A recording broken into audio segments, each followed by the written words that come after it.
Thanks so much, Dave. I appreciate it. Well, good morning. I'd like to start off this morning and let you know that I began my career when I was 10. So all that 15 years of experience, I'm still 25. So you'll have to help me in that regard as I keep going. So this morning, what I really want to see happen, outside of me giving you some insights about emotional intelligence and the work we do and why it's important, is hopefully it'll stimulate you for questions. So we can have a time of that toward the end. I actually find that to be the most powerful, because that way you can kind of make it your own, okay? So if I went through the room today and I did a little survey and I asked you maybe for a rhetorical question, do you believe that emotions drive people? Would you raise your hand? Okay. Yeah. But what's interesting about that is that the majority of people that you will come in contact with, maybe even yourselves, would find managing those emotions is another matter altogether. So kind of to set the context for today, I want you to think about someone that you know as it relates to they could be a student, they could be an employee. And like them, and like me, every single day of life, we are encountering various problems and opportunities, some at a lightning pace. What happens as human beings when we encounter those various problems and opportunities? Our brains and emotion. So imagine that person that I got you thinking about is coming into work or coming to school. They're on a freeway system and they're cut off in traffic. They almost get in an accident. After they realize they're not going to be in an accident, they get a call from their significant other saying, "Did you remember to let the dogs out?"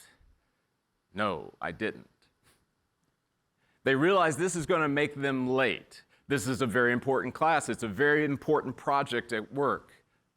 Now imagine this person has not used any of the tools available to them to manage all those emotions that might have come with just 3 events. That's 3. And it's only about an hour into their day. When you look around at our society now, this is probably not very surprising to you. But the big question that we get so often from our clients and prospective clients is, well, what do we do? Well, we got to start paying attention to that area of our brain, the emotional center. And I know some of you this morning came in and you are more of a logic-based bent, right? And that's okay. I'm not here to tell you you need to stop being logical. But here's what's interesting.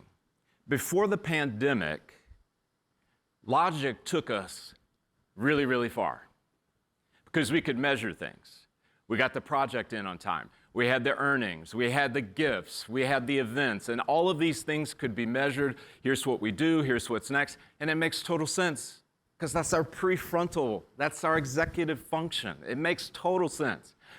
But what's interesting is the pandemic pulled the rug out from underneath every single person in this room, myself included. The script was flipped.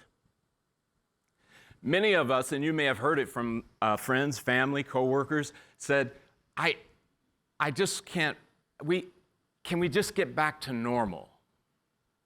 And that made total sense. But what happened was this fundamental change that created, you've heard this term, the new normal. It also implied that we were going to be in a position that we could no longer just use logic to solve these various problems and opportunities. In our work, we believe that one of the foundational tools and ways to do that is managing what we think and what we feel together so that we can make an optimal decision. That's kind of the premise.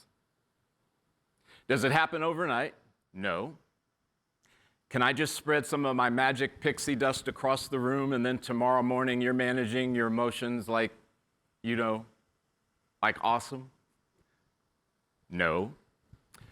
And by the way, if I could do that, David would be paying me a lot more money than he paid me to come here today, let me tell you. So let's look at a definition of what we mean by EQ. We kind of interchange that. It's our short for emotional intelligence. And it really is this idea of I take what I'm thinking and what I'm feeling, I manage that so that I make an optimal decision. So for example, as I used earlier, you're cut off in traffic or that person's cut off in traffic. Okay, the emotion comes, I am afraid. What am I thinking? I got to make a decision. Well, we all know what happens in that short period of time, right? It can either be really, really good or it can be really, really bad. When you develop a practice around this, it's not going to guarantee that the situation is going to go your way, but it will increase the chances that you will make an optimal decision. It's kind of this idea about I'm going to respond versus I'm going to react. And most people react because, when that emotion comes, your brain is flooding you with all types of chemicals, hormones, and peptides. And that's not a great time to do it. I'm going to show you today a little exercise that you can take home with you that can sort of mitigate that a bit. So there's the definition. So when we talk about change, and I use this idea of change and fear because that seems to be the prevalent thing on the minds in diverse groups of people. Why is there so much change? Why is it's happening? It's one thing after another, after another, after another. I can't keep up. There is change that we choose. I don't know if you guys have ever done a rehab project in your home or maybe even in a volunteer situation. But it implies that we're going to move from what we once did or what it once looked like into something new. And once again, wouldn't it be great if you could snap your fingers and voila, new paint, new carpet, new furniture, it's done. But you all know